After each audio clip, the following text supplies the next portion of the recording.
Today we have an exciting episode. It's about currency uncertainties and economic threats. Our guests are Donna, who is a VP of Global Strategic Alliance and a national financial consultant. And Donald is the director of RCNH Financial, 35-year-old national and global supplier of precious metals. Overspending, excess spending, money printing, and our interest alone on our debt is so high, it's as big as our defense budget right now. We are currently living in a very high risk environment, both economically and geopolitically. Valuable and free information from experts are contained in these short 7 to 15 minute podcasts. We want to help people understand the various end-time threats and provide real-time solutions, along with the tools needed for their friends, families, and businesses to survive. Followers of our channel can receive a free action guide on each topic weekly. We hope that these guides will help people prepare for the serious threats we all face at this time in history. Hi, Donna. Hi, Donald. Welcome to the show today. Today we're going to talk about currency threats, economic threats, and viable solutions to protect people and their financials. So my first question is really with Donna, which is about, as a financial consultant, please give us your view about the current economy in the United States and what's going on with the U.S. dollar. Yeah, that's a big subject, and I'll touch base on a couple different items that are of utmost importance to be aware of. A lot of people are cheering on because we have a new president, Donald Trump, coming in office, and I'm thrilled about that as well. But we still have things that are going on in our economy that could be something that we want to be careful to keep our eye on. And that is, number one, Donald Trump just said that he is going to have an unlimited debt ceiling, which means you can continue to keep printing money, and this time without a debt ceiling. That alone, overspending, excess spending, money printing, and our interest alone on our debt is so high, it's as big as our defense budget right now. So that is one thing. It's the debt, and it's global. There's many countries that are having this issue. Market volatility is another thing to keep an eye on. Just with three top tech giants alone dominate 21% of the S&P 500, as well as 10 top companies that dominate 40% of the market on the S&P 500. So when an advisor says that you're well diversified, keep that in mind. One or two companies collapse and the whole market will crash, and it can happen very quickly. The other is the geopolitical tensions and the threats to the US dollar, which includes not only stock market volatility, but there's also cyber attacks, which just happened with China 5 days ago with the US Treasury, that put everybody at risk. The pandemic, which we're also talking about that stirring up right now again as we speak. World War III, which is another potential that's also stirred up right now. And the tariffs that could potentially Trump could put on China and other countries, which will all affect the economy. That's not including BRICS, which is 10 nations that are trying to come against the United States to de-dollarize the United States as a reserve currency. So these are all things that are still threats to our economy in a Trump administration.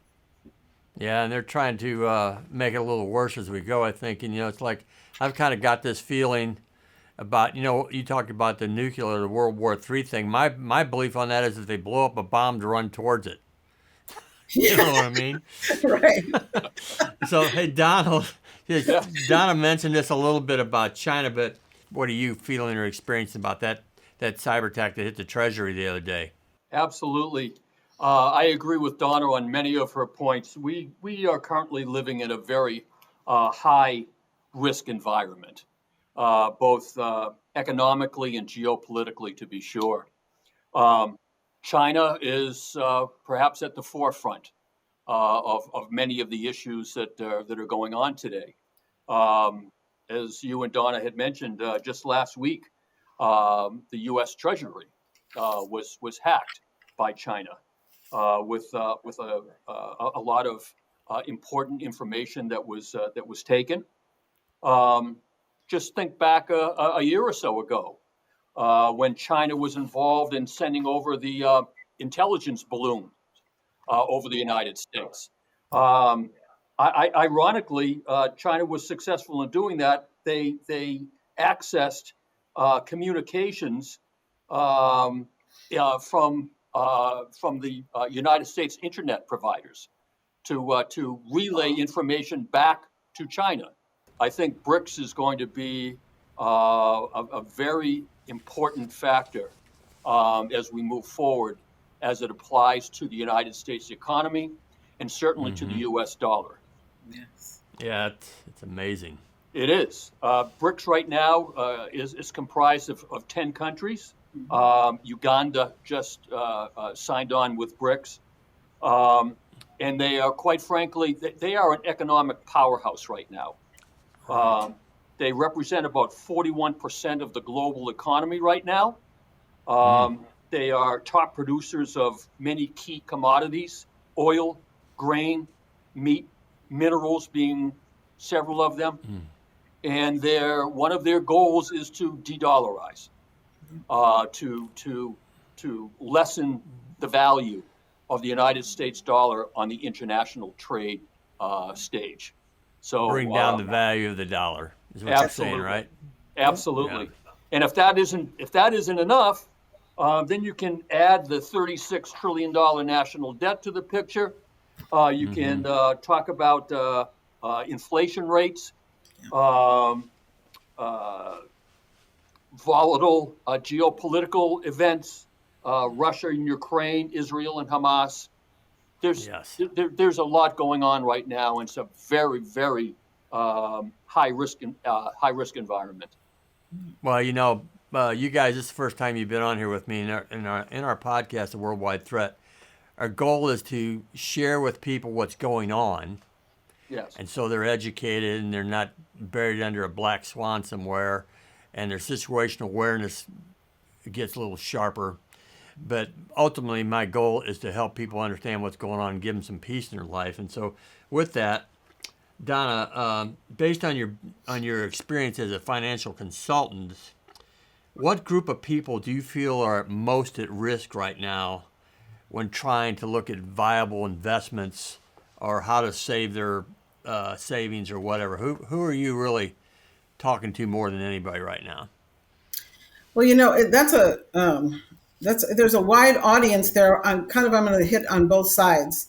You have your older generation, which relies heavily on the way they used to do things when they used to love to trust their bank and go into their bank and keep a lot of cash. One of the problems with the cash is, number one, we talked about de-dollarization, but the other problem with the cash, especially in large sums like people used to do, is that they have now banks. A lot of people don't know this. March 26th of 2020, they lifted the reserve requirement on all banks. This $250,000 FDIC smoke and mirrors is just that. Try to go in the bank and just take out 10,000. You're going to have a problem. You're going to have to wait. They can't even get it. So counting on the Federal Reserve to have this money safe is an absolute illusion. That's number one. Then you have your young generation who looks heavily into cryptocurrency, which, great.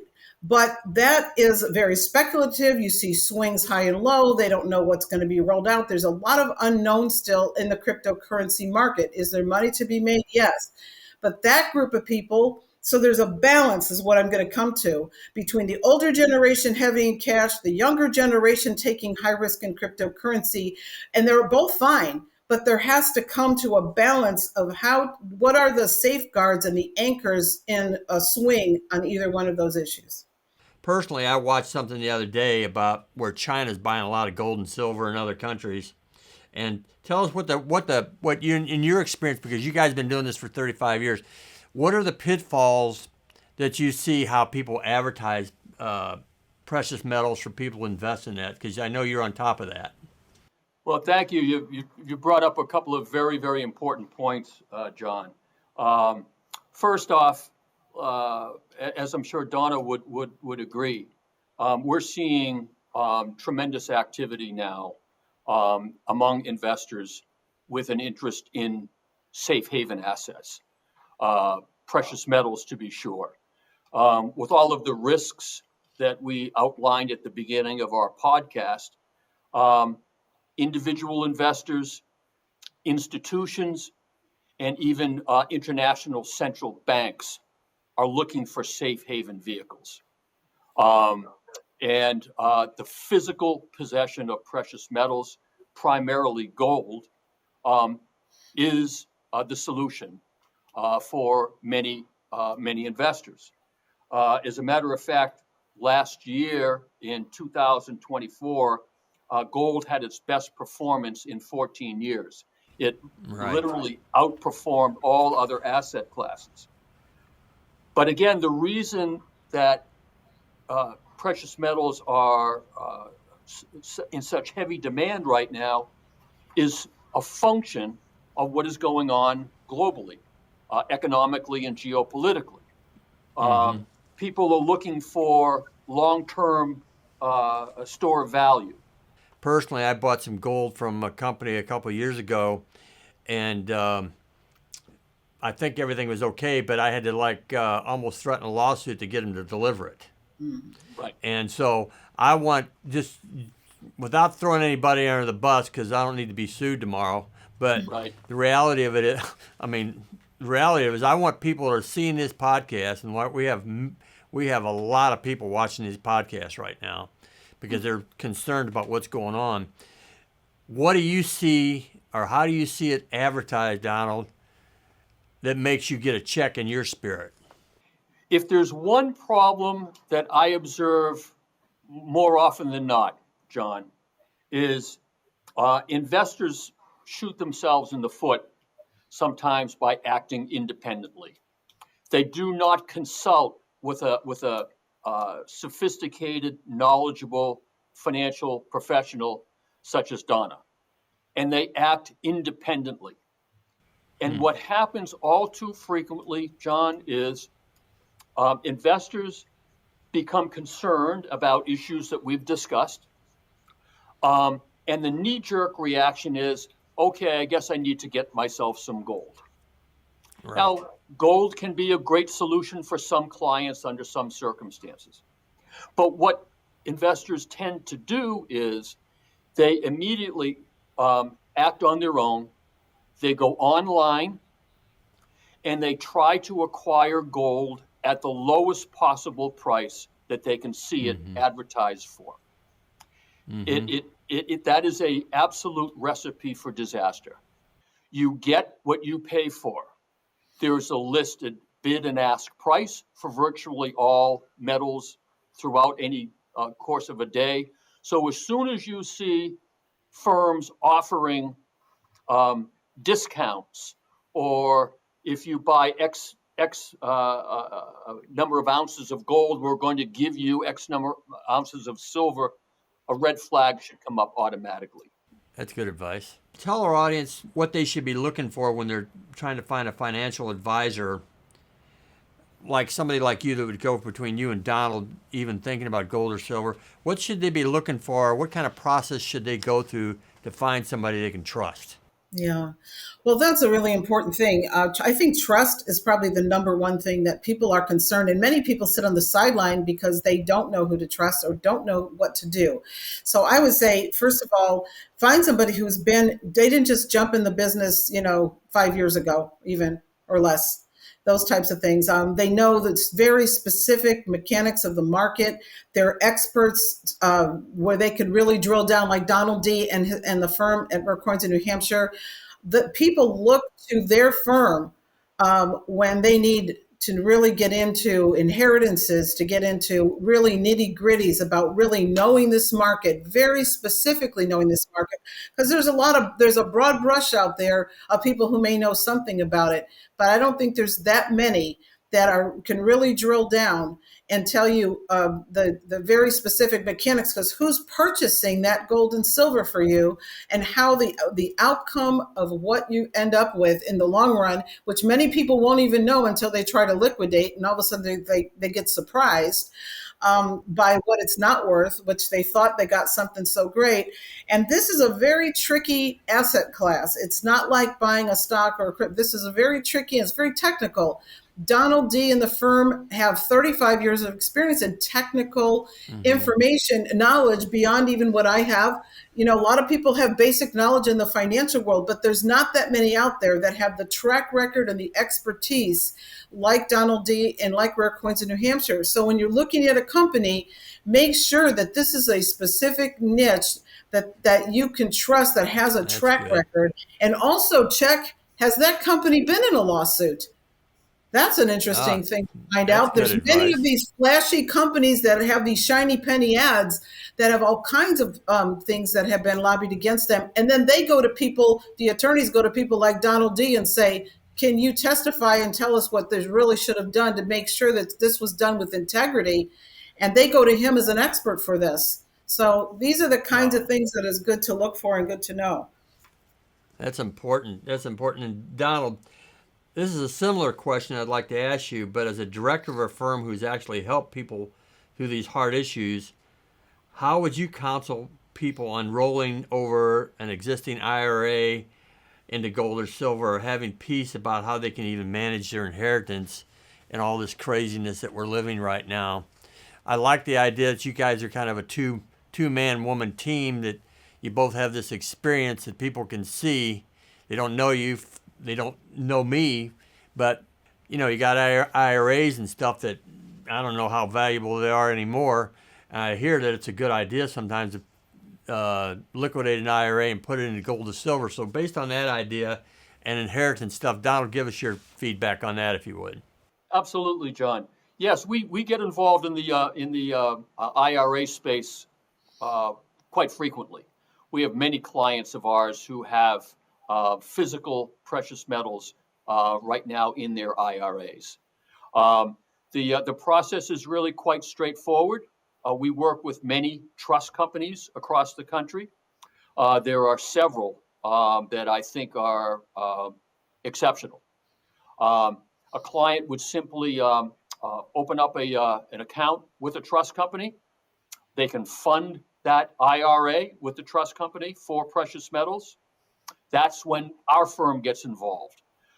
We would execute the trade for an investor, acquire the precious metals for that investor, and by law, in an IRA, those metals must be held in a third-party depository. Okay, that's good to know. There are likely, John, many listeners to our podcast today who currently have precious metals in their possession, or perhaps have numismatic or rare coins in their possession that they have purchased themselves. Maybe they've inherited them, and they have no idea what their holdings are worth. Our firm does provide appraisal services for investors. We do that routinely. That's very interesting, because when we're thinking about this, I was thinking about this podcast from the standpoint, okay, what's bad out there in terms of our currency? And I know that Donna knows this as well as I do, Book 66, about what can happen to the money in this country. And from a purchasing standpoint, that's one thing. But the other thing that you brought up that's very interesting is that you're able to even tell whether or not that gold coin or whatever somebody bought, or that package of precious metals they bought, has a certain value beyond Absolutely. just based on what it is, right?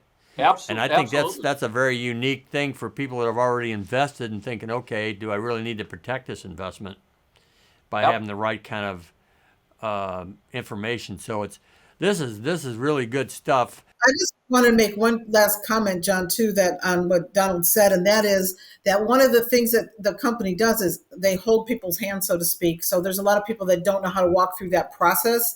And there's that personal service where that it's very important to have somebody who could really help you through the process if you haven't been through it before. I've never heard of that before, and that's really new information. We will be creating an action guide pointing back to your websites, pointing back to you. You may get inquiries from people from us. Last week we had 700,000 views on what we're doing, so it's really relative with what's going on in these threats. And so I'm thankful that you two can give people some peace about this, because we've got enough anxiety going on in the world right now. So thank you very much for spending your time with us, and I look forward to talking to y'all again. Thank you, John. Thank you very much. Blessings. Thank you, John. You have a good day. You too. I hope you're blessed with this information. Please like, subscribe, and click on the notification tab to our channel, and we will send you advance notices about upcoming threats to be discussed. Remember to capture the free action guides via our QR code embedded in the episode at the end. As a registered follower of the Worldwide Threat Podcast, you have our permission to download and share every episode and free action guide with your friends, family, and other businesses. Each Thursday, we'll post a new subject for you to consider and discuss. Set your watch to watch and to download the free action guide. Thank you. This is John White, the host of the Worldwide Threat Podcast. Please check out everything we're doing, and blessings to you and your family.